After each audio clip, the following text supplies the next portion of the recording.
Olhar Digital. Oferecimento. Chegou o Ultrabook, inspirado pela Intel.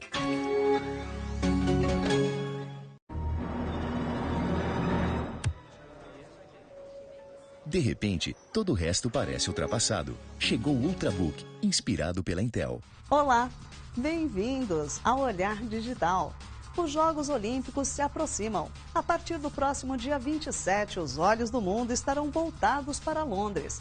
Essa é a data da cerimônia de abertura. E a partir de hoje você acompanha aqui no Olhar Digital uma série especial que vai mostrar como a cidade se preparou para receber os Jogos, com muita tecnologia, é claro. Os smartphones se tornam mais e mais populares. E todos eles trazem funções básicas que podem ser super úteis, mas que muitas vezes passam despercebidas. O mercado de compras coletivas está a todo vapor no Brasil, mas os consumidores é que não estão muito satisfeitos. À medida que esse jeito de fazer compras se torna mais popular, explodem as reclamações nos órgãos de defesa do consumidor. Fizemos um retrato do atual momento das compras coletivas no país. Uma voz contra o Google.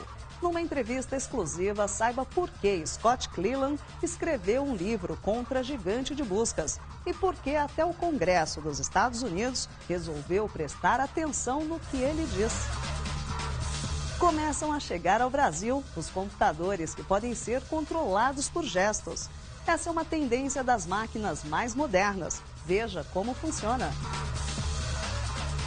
E o Olhar na Web dessa semana é para quem curte vídeo na internet e quer ir além do YouTube.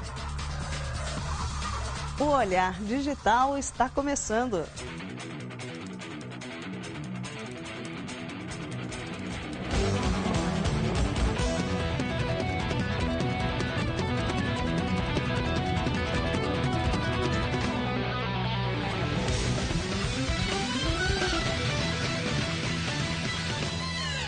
São dicas simples, recursos que praticamente todos os smartphones oferecem, mas que podem passar despercebidos.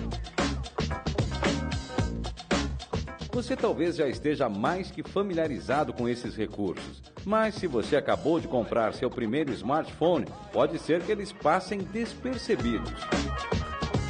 O primeiro deles é a função Hotspot. Você sabia que praticamente todos os smartphones podem funcionar como um roteador sem fios?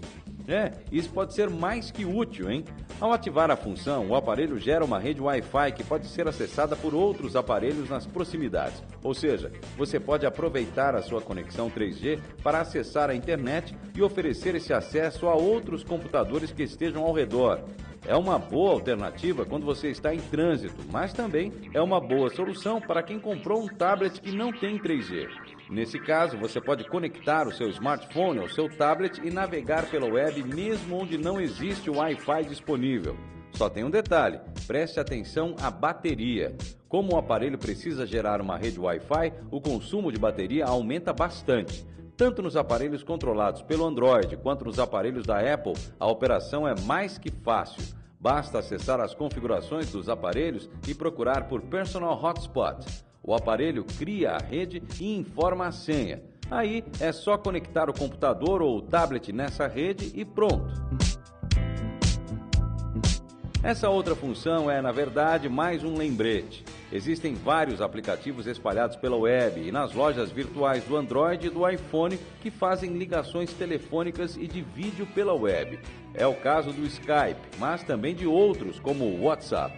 Basta baixar um desses programas e instalar no seu smartphone. Ele passa a funcionar do mesmo jeito que seu computador, fazendo ligações usando a internet em vez de usar a rede celular. Quando você for viajar, não tenha dúvida, esse é o melhor jeito de se comunicar sem gastar muito. Para terminar essas dicas básicas, chegou a hora de usar seu smartphone na sala de casa. Ele pode substituir com vantagens o controle remoto de vários aparelhos de TV. Com vantagens, porque muitas vezes a navegação usando a tela do smartphone é mais agradável e eficiente que no controle remoto original. Além disso, nem todos os controles remotos são iluminados. E se você estiver curtindo um filme numa sala mais escura, isso pode ser bem útil. Novamente, transformar seu smartphone num controle remoto não tem segredo. Basta procurar nas lojas de aplicativos pelas palavras controle remoto ou remote em inglês. Vários dos fabricantes de TVs já disponibilizam aplicativos por aqui. Basta instalar o da sua marca e começar a usar.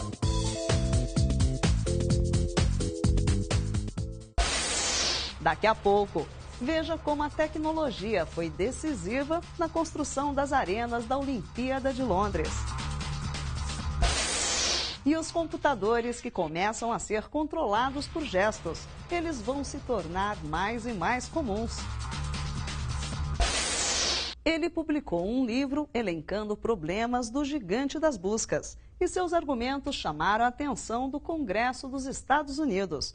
Nós conversamos com Scott Cleland, um dos mais ferozes críticos do Google. Nos Estados Unidos, ele já testemunhou 3 vezes no Congresso sobre privacidade e concorrência na internet.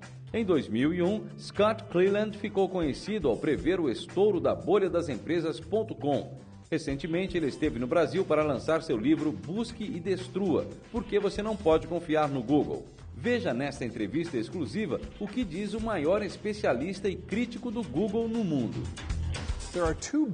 Existem 2 grandes problemas com o Google. Eles não respeitam a privacidade dos outros e também não respeitam a propriedade privada. E se você não tem privacidade nem propriedade, você não tem qualquer liberdade ou segurança na internet.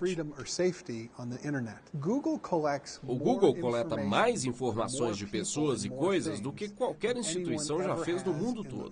Essas informações podem cair nas mãos erradas. Segundo o pesquisador, atualmente nos Estados Unidos, o Google é acusado por problemas de fraude, de privacidade, de monopólio e até de atos criminais. Uma das razões de por que o Google é um problema é que eles não respeitam a lei. Durante a entrevista, Scott aproveitou para explicar o que significa o desenho do dinossauro vestido com um pijama de ovelha na capa do livro.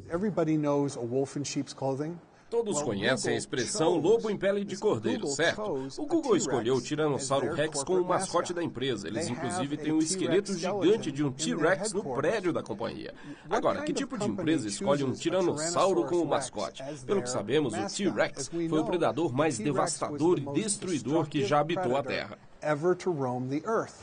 E o que o Google diz sobre todas essas acusações, Scott? Bom, eles ignoram minhas mensagens e também o meu livro. Claro, eles não querem que as pessoas conheçam o outro lado da história. Eu não teria qualquer problema com o Google se eles obedecessem às leis, se eles fossem tão éticos e confiáveis quanto dizem ser. A íntegra da entrevista com Scott Cleland, o maior crítico do Google no mundo, você confere no olhardigital.com.br. Acesse e confira tudo o que ele tem a declarar contra a gigante.com. Deixe sua opinião nos comentários. E aí, o que nós fazemos? Confiamos no Google ou é hora de cobrar? Acesse e participe. Obrigado. Tchau. No olhardigital.com.br, você pode conferir a entrevista com Scott Cleland na íntegra.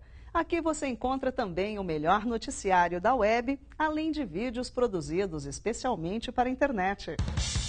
Mantenha sua segurança na internet.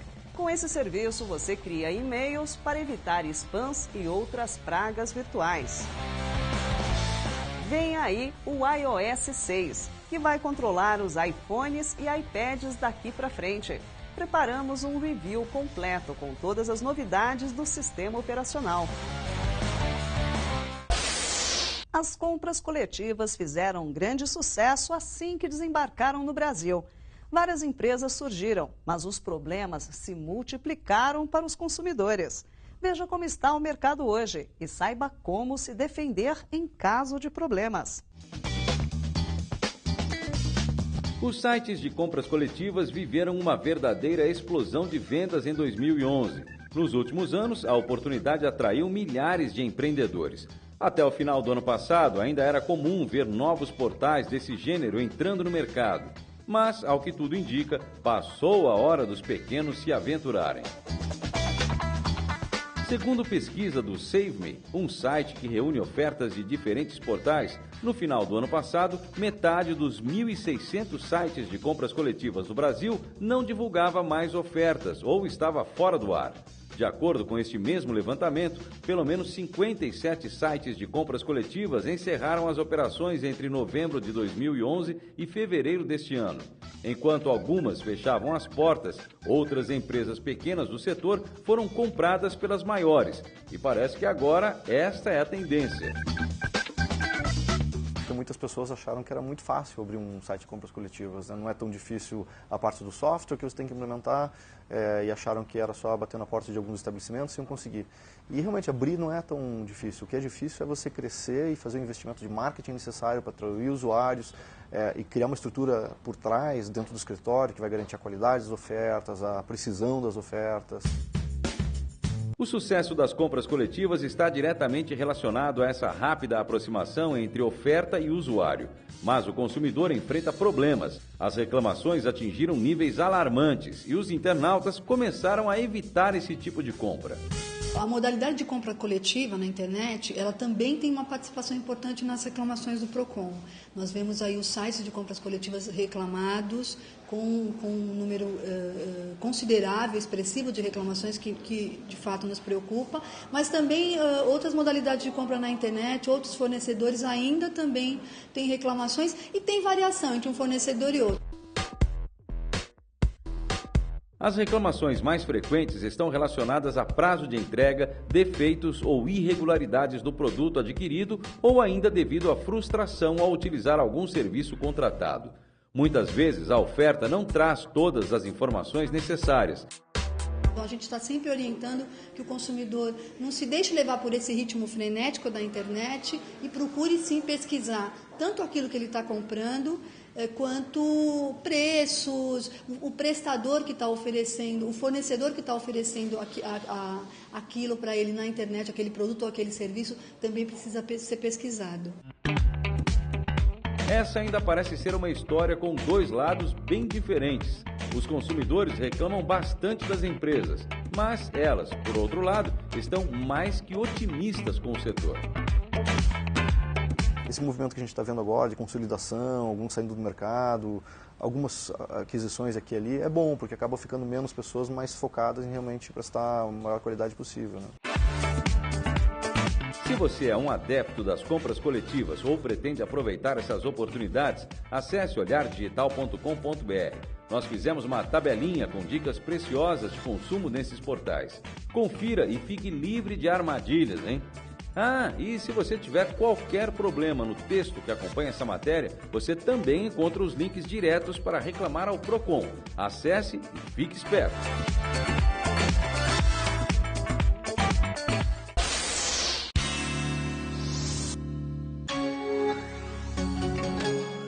Mais novidades no mundo dos Ultrabooks.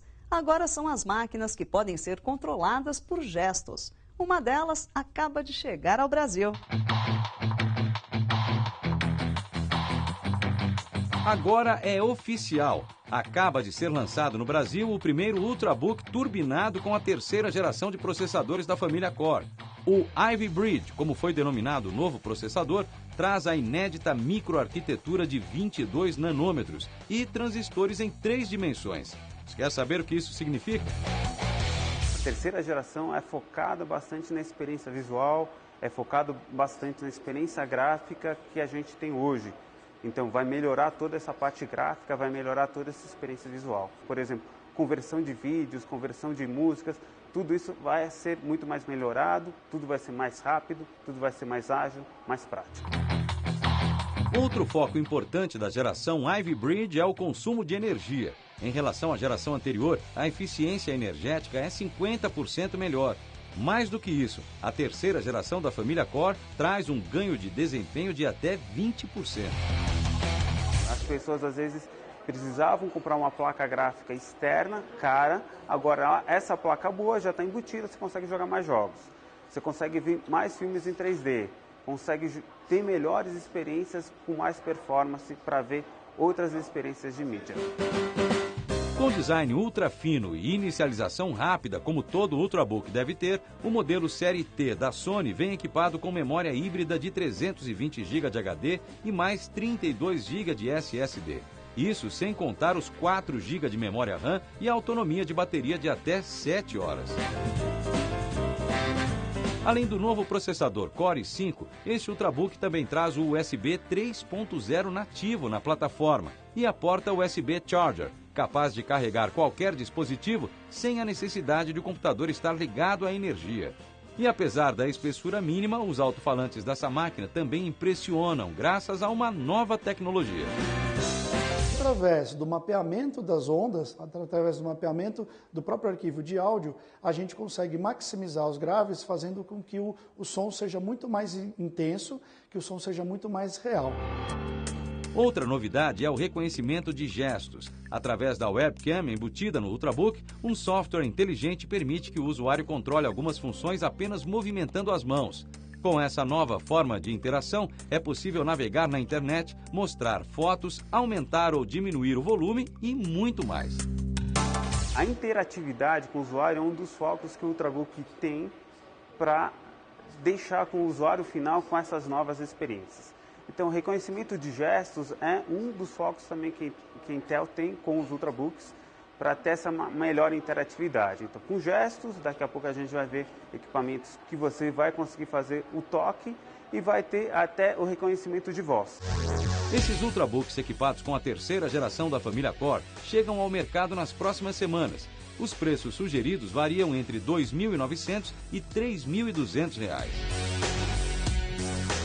E você, já experimentou um Ultrabook? Conte pra gente o que você achou, hein? Ou ainda, o que você espera da nova categoria.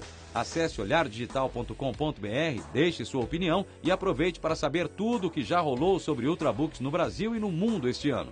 Tem lançamento para todos os gostos. E se você ainda não sabe, descubra quanto vale 1 nanômetro e saiba por que essa microestrutura é tão importante na história da tecnologia.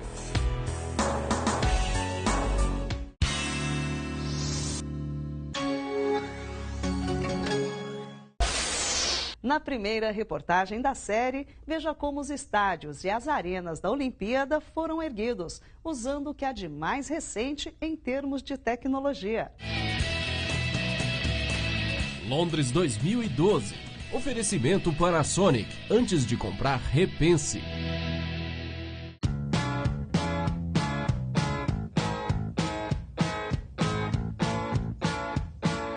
O primeiro aspecto que chama a atenção na construção das arenas da Olimpíada de Londres deve servir de exemplo para o Brasil.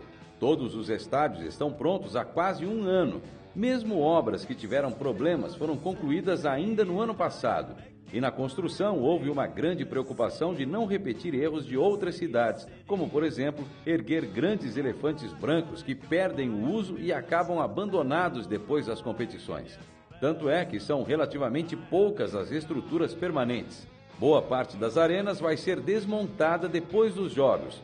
Ou, como é o caso da arena de polo aquático, pode ser transportada para uso em outros lugares. Essa arena, inclusive, interessou ao Brasil, que tenta convencer os ingleses a emprestá-la para o uso dos Jogos Olímpicos do Rio de Janeiro. Seria a primeira vez na história que um ginásio inteiro viajaria de um continente a outro. Entre as construções permanentes, 3 chamam a atenção. A começar pelo Estádio Olímpico. Ele vai ser o palco da abertura dos Jogos, mas está longe de ser unanimidade. Boa parte dos críticos de arquitetura considera as linhas do estádio tímidas e sem imaginação. Mas ainda assim, os detalhes tecnológicos chamam a atenção. O estádio foi projetado para abrigar 80 mil espectadores durante a Olimpíada. Mas depois de encerrados os Jogos, essa capacidade poderá ser reduzida para 25 mil lugares. A ideia é justamente evitar que o lugar se transforme no tal elefante branco. Os 25 mil assentos permanentes formam o anel inferior do estádio e foram construídos usando um concreto que aposta num uso bem menor de carbono. Com isso, o impacto ambiental na construção foi diminuído e a estrutura toda ficou bem mais leve.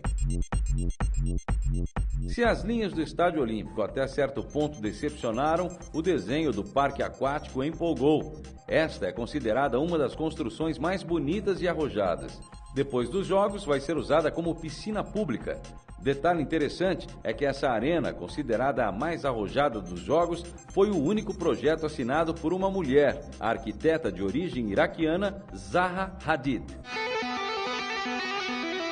Mas, sem dúvidas, a arena que mais chama a atenção pela tecnologia e pelo desenho é o velódromo.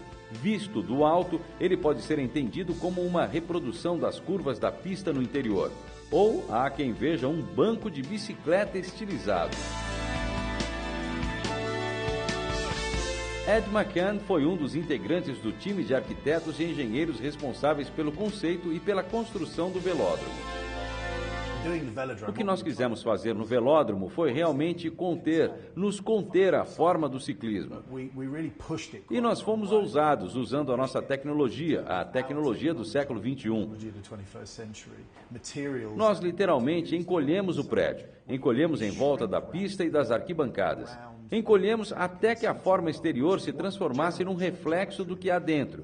Daí as curvas do teto de ambos os lados. Isso aconteceu porque nós forçamos a superfície do prédio a se encaixar no formato do interior. Então, ele literalmente se ajusta a essas formas. E nós usamos materiais como madeira de reflorestamento em todo o prédio. Também usamos o aço ultra leve e conseguimos uma construção super leve. É uma construção que se resume à sua função e representa Londres no século XXI. Os jogos se aproximam e Londres está mais que pronta para receber os atletas e os milhares de turistas que vão assistir às competições. Na semana que vem, vamos conferir como o sistema de transporte da cidade, que já era bastante eficiente, ganhou recursos novos para receber o evento. Não perca! O Olhar na Web dessa semana é especial para quem curte vídeos pela internet. Selecionamos mecanismos alternativos que oferecem experiências diferentes do YouTube. Confira!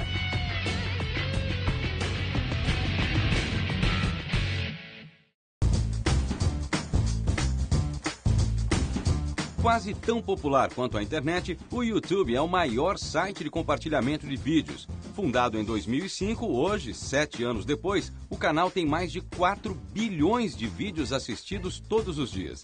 Segundo o próprio Google, a cada minuto, mais de 60 horas de material são enviadas para o portal. Em poucos minutos de busca, é possível encontrar praticamente qualquer coisa. Filmes, videoclipes, comerciais e uma infinidade de vídeos caseiros. Mais do que isso, recentemente o YouTube passou a fazer transmissões ao vivo e hoje oferece até uma ferramenta gratuita de edição para seus usuários.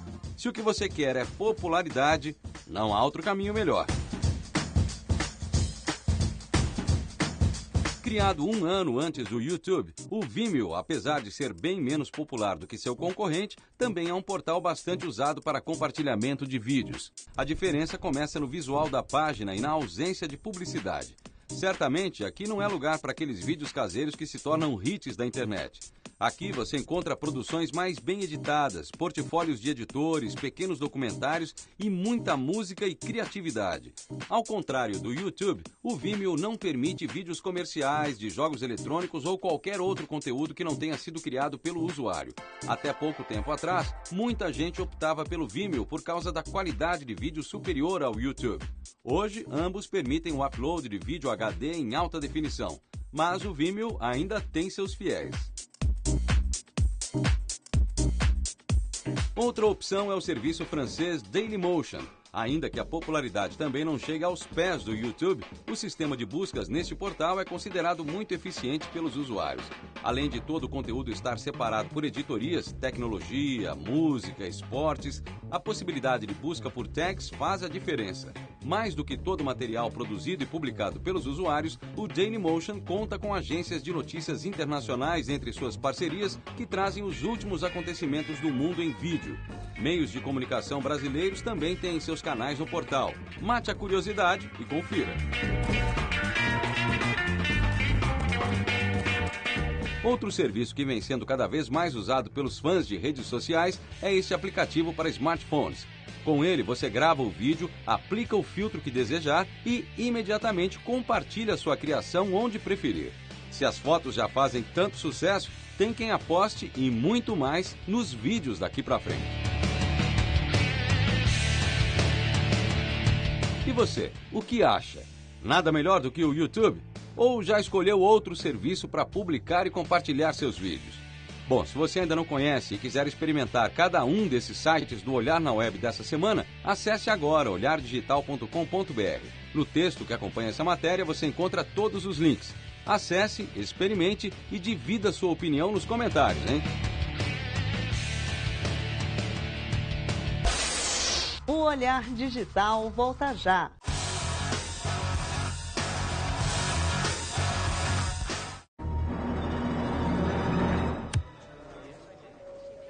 De repente, todo o resto parece ultrapassado. Chegou o Ultrabook, inspirado pela Intel.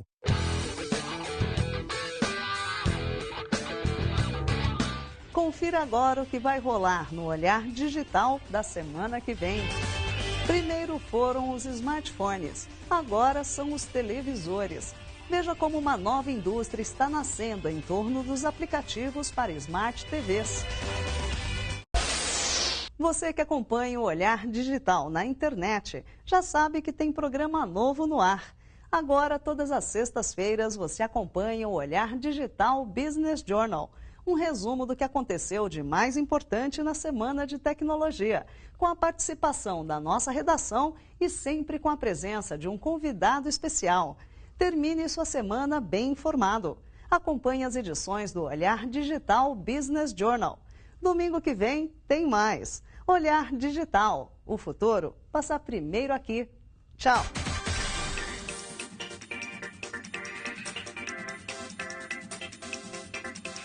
Olhar Digital. Oferecimento. Chegou o Ultrabook, inspirado pela Intel.